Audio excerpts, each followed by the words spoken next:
গতকালকে একজন বলেছেন সকালবেলা ঘুম থেকে উঠে আল্লাহর নাম নিয়ে তারপরে নাকি আমি একজনের নাম বলি, আল্লাহর নাম নেওয়ার আগেই একজনের নাম নেওয়া বলা শুরু।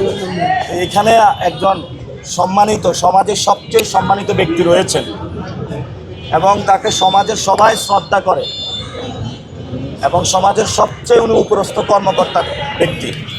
উনি সকালবেলা উঠে আল্লাহর নাম নিয়েই চাঁদাবাজি শুরু করেন, সন্ত্রাসী শুরু করে, দুর্নীতি শুরু করে।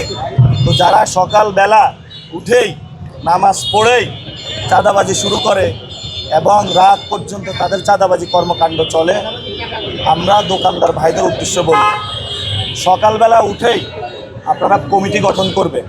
যখনই চাঁদা চাইতে আসবে এই সব লোকরা, তাদেরকে আপনারা ঠিকিয়ে দেবেন এবং চাঁদাবাজ মুক্ত এলাকা আমরা গঠন করবো ইনশাআল্লাহ। কারো প্রশ্ন থাকলে প্রশ্ন করতে পারে।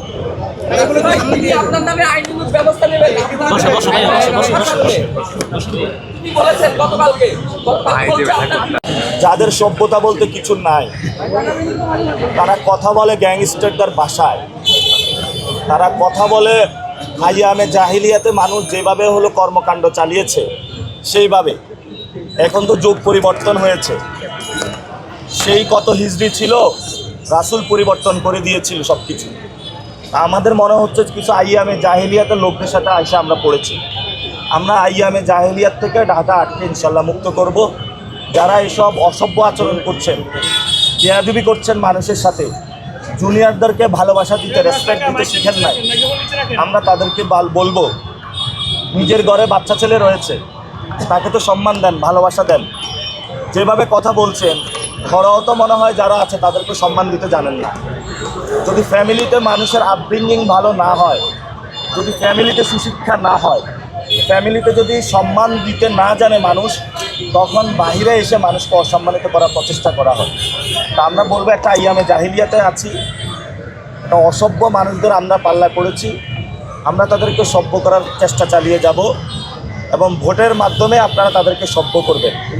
ভোটের মাধ্যমে আগামী 12 তারিখে আমরা আইয়ামে জাহিলিয়াত থেকে মুক্ত হতে চাই।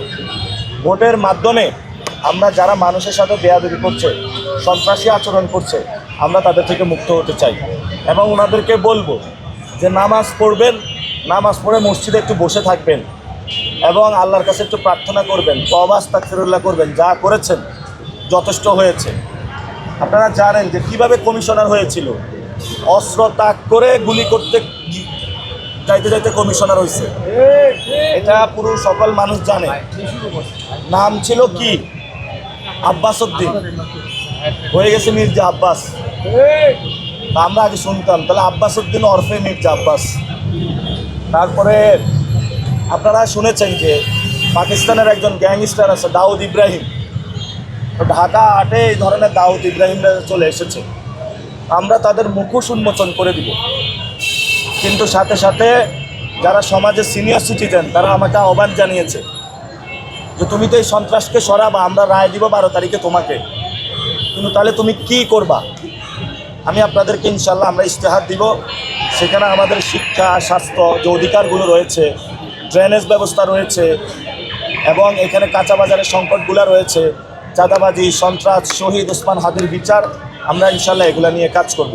তবে আমাদের 1 নম্বর এজেন্ডা ঢাকা 8-এ শহীদ ওসমান হাদির বিচার, 2 নম্বর হলো সন্ত্রাস, তারপরে মাদকমুক্ত, চাঁদাবাজ মুক্ত, দখলদারিত্ব মুক্ত একটি সমাজ গঠন, 3য় হলো এখানে যেই ধরনের নারীদের উপরে হ্যারাসমেন্ট করা হচ্ছে, মা বোনদের জন্য স্বাস্থ্যসেবা নিয়ে আসবো আমরা, স্কুলে দখল বাণিজ্য বন্ধ করব, সকল স্কুল কলেজকে এই ব্যক্তি থেকে ইনশাআল্লাহ আমরা মুক্তি দিব ইনশাআল্লাহ।